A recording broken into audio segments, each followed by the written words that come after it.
مسجدوں میں شور برپا ہونے لگے. وَزَهَرَتِ الْقَيْنَاتُ وَالْمَعَازِفُ. اور جب دیکھو کہ گھروں سے گانے والیوں کی آواز بلند ہونے لگے. گھروں سے گانے والیوں کی آواز بلند ہونے کا کیا مطلب؟ اور مسجدوں میں شور برپا ہونے کا کیا مطلب؟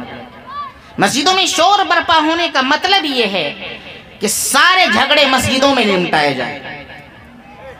رائے دیجئے، یہ رائے وہ رائے، سب کی رائے آ رہی ہے. کسی کی رائے کے خلاف اگر کسی کی رائے آئی تو وہیں جھگڑا پیدا ہو گیا.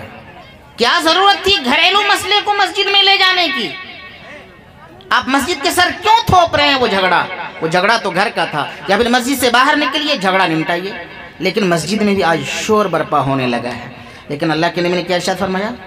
جب دیکھو کہ مسجدوں میں شور برپا ہو، چاہے وہ جس ناحیے سے، جس زاویے سے، جس پہلو سے بھی جھگڑے کی شکل مسجد میں دیکھی جائے گی تو سمجھ جائیے کہ قیامت آ گئی. وَزَهَرَتِ الْأَصْوَاتُ فِي الْمَسَاجِدِ وَزَهَرَتِ الْقَيْنَاتُ وَالْمَعَازِفُ.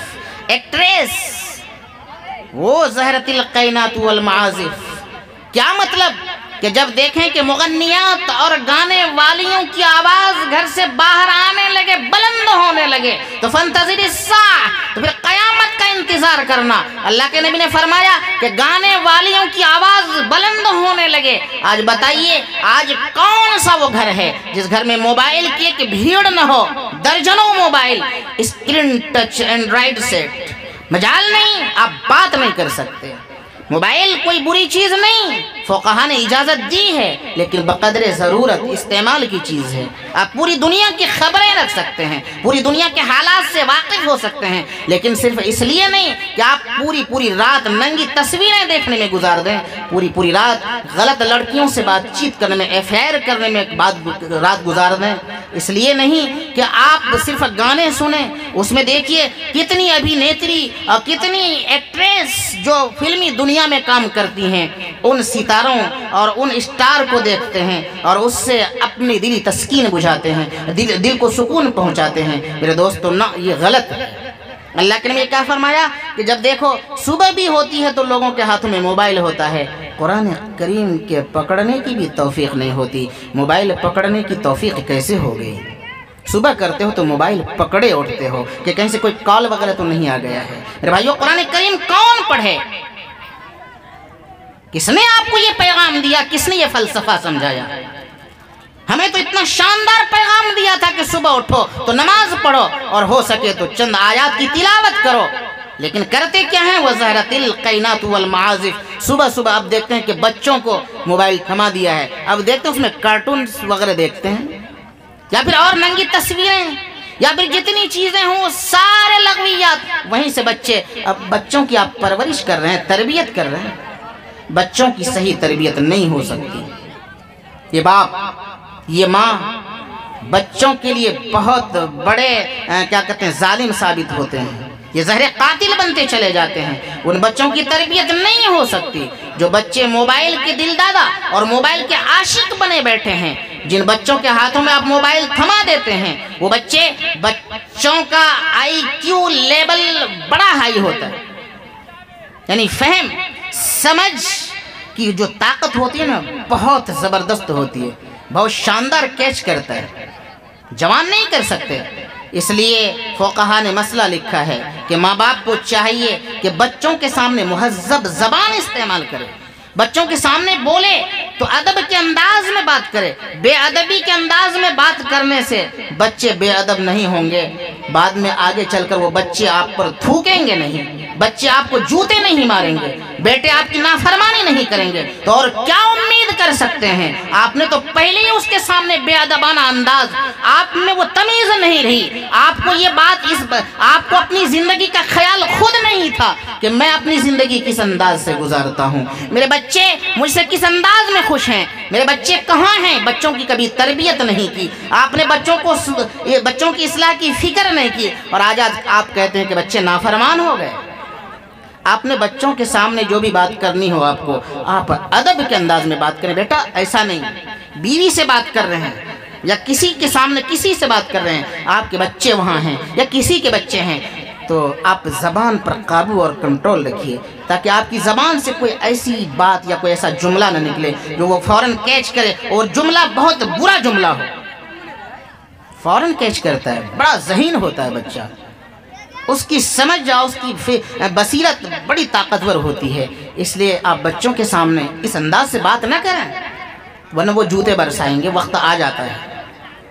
وَزَهْرَتِ الْقَيْنَاتُ وَالْمَعَازِفُ، یعنی جب دیکھیے کہ گھروں سے مغنیات کی آواز بلند ہونے لگے تو آپ قیامت کا انتظار کرنا، اور بتائیے کیا نہیں ہوتا ہے، آج ہر گھر سے اسی طرح کی آوازیں گونجتی ہیں، اسی طرح کی آوازیں پیدا ہوتی ہیں۔ بتائیے کیا یہی بات ہے صحیح؟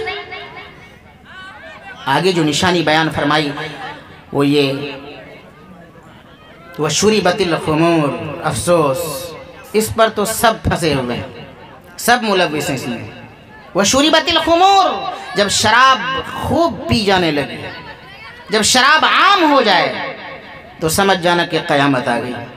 شراب پی کر آج جوان اپنی جوانی میں گھن لگاتے ہیں، اور وہ سمجھتے ہیں کہ ہم توانا ہیں، صحت مند ہیں۔ نہیں ہو سکتا۔ قرآن نے تو یہ کہا کہ اس میں زیادہ نفع، زیادہ نقصان اور کم نفع تو ہے ہی نہیں، پھر بھی قرآن نے از راہ ترحم، رحم کے جذبے سے سرشار ہو کر آپ سے یہ کہا ہے کہ نہیں، اس میں فائدہ کم ہے، نقصان زیادہ ہے۔ واہ، شُرِبَتِ الْخُمُورُ۔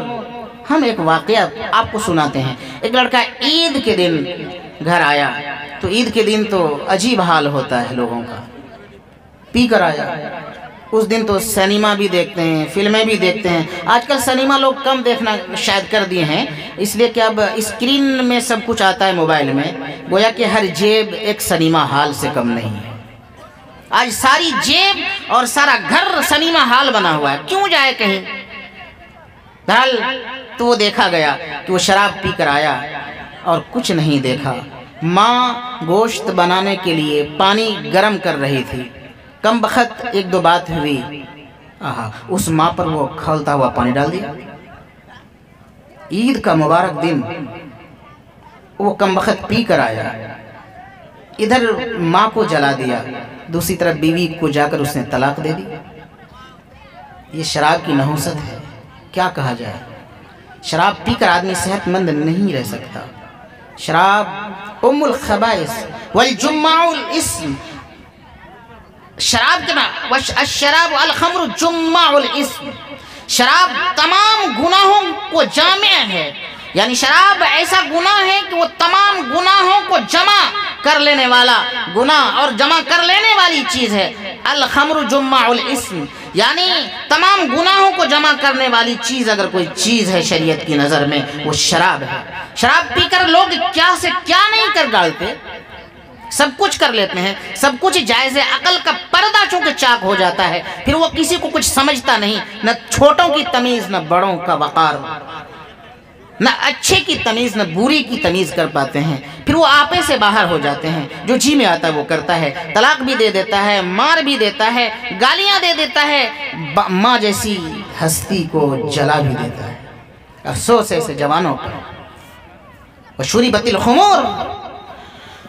اب ایک بات اور سخت بات آنے والی ہے، اگر کوئی نیتا ہو تو معاف کیجیے گا۔ وَسَادَ الْقَبِيلَةُ فَاسِقَهُمْ وَكَانَ زَعِيمُ الْقَوْمِ أَرْذَلَهُمْ۔ آج الیکشن کا جب وقت آتا ہے تو ہر وارڈ سے یا اپنے پنچایت کا اگر کوئی مکھیا کا کینڈیڈیٹ ہوتا ہے تو وہ ہر وارڈ سے اپنے اپنے وارڈ میں وارڈ صدر کئی ممبران کھڑے ہوتے ہیں، موک بھوٹ دیز میہی کامڑا کروار لاگچے، ووٹ تم کو کیوں دے گا؟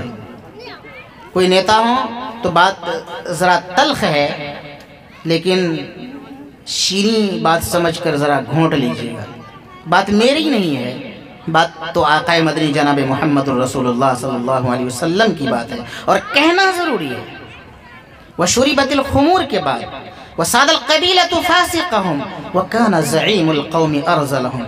سنو، ایک وقت وہ آنے والا ہے کہ کہ مسلمانوں میں یہ بیماری در آئے گی، اور وہ بیماری یہ ہوگی کہ مسلمان اپنے قوم کا لیڈر کوئی لفنگے لچوں کو بنائے گا، جس کو قرآن و حدیث سے کہیں کوئی روشنی نہیں ملی، ایسے لوگوں سے فیصلے کروائے گا۔ مکھیا اگر کوئی داڑھی چھلانے والا یا پھر کوئی شرابی یا پھر معاشرے کا سب سے لفنگا اور سب سے نکما لوگ ہوگا، وہ لوگ تمہارے معاشرے کا لیڈر اور تمہاری قوم کا قائد بنے گا اور تمہارے اوپر حکمرانی کرے گا۔ نہیں، خبردار، ایسے لوگوں کو اپنی قوم کا لیڈر بننے سے روکنا ہے، اس کو اپنا لیڈر تسلیم نہیں کرنا چاہیے۔ آپ لوگ ووٹ کس کو دیتے ہیں؟ آپ ووٹ اسی کو دیتے ہیں جو لوگ سب سے زیادہ چال باز ہوتے ہیں۔ اب جب ان سے کوئی مسئلہ پوچھنے جاتا ہے، کیا مسئلہ؟ شریعت کا مسئلہ نہیں، پنچایتی کا مسئلہ۔ پنچایتی وہی کرتے ہیں، لیکن کیا وہ شریعت کی روشنی میں پنچایتی کر دیں گے؟ کوئی مسئلہ اگر ایسا ہے کہ نہیں، شریعت میں اس پنچایتی یا اس لڑائی مار یا پھر زمینی جھگڑے کا حل شریعت نے یہ پیش کیا ہے، تو بتائیے وہ نیتا جی کہاں سے قرآن یا حدیث پڑھ کے آئے جو قرآن و حدیث کی روشنی میں آپ کو مسئلہ سمجھائیں گے اور پنچایتی کریں گے؟ ایسے لوگوں کو نیتا بنانے سے شریعت نے روکا ہے۔ اگر ایسا ہونے لگے تو پھر سمجھ جاؤ کہ قیامت آ گئی۔ وَسَعَدَ الْقَبِيلَةُ فَاسِقَهُمْ وَكَانَ زَعِيمُ الْقَوْمِ أَرْذَلَهُمْ۔ سب سے بدترین اور خبیث ترین انسان جو ہوگا، وہ انسان تمہارا قائد بنے گا اور تمہارا لیڈر بنے گا اور تم اس کے پیچھے پیچھے چلو گے۔ لیکن جب ایسا ہو تو سمجھ جاؤ گے کہ قیامت آ گئی۔ فَانْتَظِرِ السَّاعَةَ۔ آگے کیا بیان فرمایا اللہ کے نبی نے؟ آگے ارشاد فرمایا، 12ویں نشانی اللہ کے نبی نے ارشاد فرمائی کہ جب دیکھو کہ فَارْتَقِبْ عِنْدَ ذَلِكَ رِيحًا حَمْرًا زَلْزَلَةً وَخَسْفًا وَقَذْفًا وَمَسْخًا فَارْتَقِبُوا عِنْدَ ذَلِكَ رِيحًا حَمْرًا۔ تو پھر دیکھنا جب اس طرح کے حالات پیدا ہو جائیں گے تو پھر صورتحال اس طرح کی کچھ ہو جائے گی۔ یہ تو ایک دوسری بات ہے۔ اس سے پہلے آج معاشرے میں، آج پوری برادری میں، مسلم طبقہ میں اگر دیکھا جائے تو لوگ ٹولیوں میں بٹے ہیں۔ وہ ٹولی اہل کیا کہتے ہیں، حدیث کی ٹولی، دیوبندی ٹولی، بریلوی ٹولی، جماعت اسلامی کی ٹولی، وہ مختلف ٹولیاں بنی ہوئی ہیں اور ایک دوسرے کو گالیاں دیتے ہیں، ایک دوسرے کو برا بھلا کہتے ہیں، اور لوگ پتہ نہیں اسی کو اچھا سمجھتے ہیں۔ لیکن اہل دیوبند کا یہ نظریہ کبھی نہیں رہا۔ دیوبندی کسی کو کبھی کوئی کافر نہیں کہہ سکتا۔ کفر سے جہاں تک بچایا جا سکے اس کو بچانے کی کوشش ضرور کرتا ہے کہ نہیں، اس میں ایمان ہے کسی بھی اعتبار سے یا نہیں، اگر ہے تو کفر کا فتویٰ نہیں دو، بچاؤ ابھی کفر سے۔ لیکن اور لوگ ہم لوگوں کو چاہے کافر کہہ دیں، ہم لوگ پی لیتے ہیں، سہ لیتے ہیں۔ تو یہ ہے کہ ایک وقت ایسا بھی آئے گا، وَسَعَدَ الْقَبِيلَةُ فَاسِقَهُمْ وَكَانَ زَعِيمُ الْقَوْمِ أَرْذَلَهُمْ۔ اس کے بعد یہ فرمایا کہ تمہارے کیا کہتے ہیں، تمہاری قوم میں برا بھلا کہا جانے لگے گا، یعنی پچھلے لوگوں کو، آج کے لوگ، موجودہ وقت کے لوگ پچھلے لوگوں کو برا بھلا کہیں گے، جیسا کہ آج بریلوی حضرت مولانا تھانوی قدس سرہ کو برا بھلا کہتے ہیں، مولانا گنگوہی کو برا بھلا کہتے ہیں، اور اہل حدیث تو امام اعظم کے بارے میں، امام اعظم امام ابو حنیفہ رحمۃ اللہ علیہ کے بارے میں اس کا یہ تصور ہے اور اس کا یہ ذہن اور دماغ ہے کہ امام اعظم ابو حنیفہ رحمۃ اللہ علیہ کو صرف 17 حدیثیں یاد تھیں، حالانکہ وہ 17 نہیں 17,000 حدیث کے حافظ تھے۔ اب وہ کہتے ہیں کہ امام ابو حنیفہ یہ کون امام ہے، میں نہیں مانتا۔ تو تم کسی امام کو مانتے ہی کہاں ہو؟ تم تو اپنا لیبل لگا لیو غیر مقلد ہونے کا۔ میں کسی امام کی تقلید نہیں کرتا۔ تقلید کا مطلب ہے کہ کسی کے پیچھے پیچھے چلنا، چاہے وہ امام ابو حنیفہ ہو، چاہے وہ امام مالک ہو، چاہے امام شافعی ہو، چاہے امام احمد بن حنبل ہو۔ آپ تو کسی امام کو نہیں مانتے، نہ خاطر میں لاتے، لیکن ہمارے امام کو برا بھلا خوب کہتے ہیں۔ بالکل نہیں، یہ اجازت نہیں ہے۔ پھر کیا ہوگا اگر ایسا کہتے رہے تو فَارْتَقِبُوا عِنْدَ ذَلِكَ رِيحًا حَمْرًا، پھر سرخ آندھی کا انتظار کرو۔ باپ رے، یہ ساری نشانیاں، جب یہ ساری نشانیوں کو بیان کی جا چکی تو پھر اللہ کے نبی نے آخر میں یہ بیان فرمایا کہ جب یہ سب ہونے لگے تو فَارْتَقِبُوا عِنْدَ ذَلِكَ رِيحًا حَمْرًا، پھر تم انتظار کرنا سرخ آندھی کا۔ وہ سرخ آندھی کیسی چلے گی؟ چلی کہ نہیں چلی؟ اختلاف ہے۔ اگر چلے گی، اختلاف ہے چونکہ چلی نہیں، ہو سکتا ہے چلی، لیکن اگر چلے گی تو سرخ چلے گی۔ کیسی آندھی؟ غضب کی آندھی چلے گی۔ وہ آندھی میں کیا کرے گا؟ سرخ آندھی۔ پھر اللہ کے نبی نے آگے ارشاد فرمایا کہ جب ایسا ہونے لگے تو پھر یہ ہوگا زلزلۃ، زلزلہ، حکم کثرت سے آنے لگے گا۔ زلزلہ بہت تیزی میں، تاریخ گواہ ہے، سروے بالکل امیجیٹلی جو سروے ہے، تازہ ترین سروے جو بالکل تازہ سروے کیا گیا ہے، وہ سروے کے مطابق پوری دنیا میں ہر دن کہیں نہ کہیں زلزلہ آتا ہے۔ آپ کو پتہ نہیں، ہر دن زلزلہ آتا ہے۔ ہمارے یہاں نہیں آیا، کوئی بات نہیں، لیکن سروے آج کا یہ بتاتا ہے کہ پوری دنیا میں ہر دن، میں اس سے بالکل مطمئن ہوں، پوری دنیا میں ہر دن کہیں نہ کہیں زلزلہ آتا ہے۔ جہاں کے لوگوں کو پتہ چلتا ہے وہیں کے لوگ جانتے ہیں، جہاں کے لوگوں کو پتہ نہیں چلتا تو کثرت سے زلزلہ آئے گا۔ جب قیامت آئے گی، قیامت جب قریب آئے گی تو سمجھ لینا کہ قیامت قریب آنے کا مطلب یہ کہ زلزلہ کثرت سے بہت زیادہ پے در پے آنے لگے تو سمجھنا کہ قیامت آ گئی وخسفاً، اور لوگوں کو دھسا دیا جائے گا۔ زلزلہ جب آئے گا زمین پھٹے گی تو لوگ دھسیں گے یا بچیں گے؟ بلکہ اگر اس ٹکڑے سے الگ کر دیتے ہیں، خسفن کو الگ کر دیتے ہیں، تو اس کا مطلب یہ ہے کہ نہیں، زمین یوں ہی پھٹے گی اور لوگوں کو دھسایا جائے گا، وہ مسخن اور شکلیں بگاڑ دی جائیں گی۔ آج لوگ کیا سمجھتے ہیں؟ آج پیرالیسس کے بیمار ہوتے ہیں۔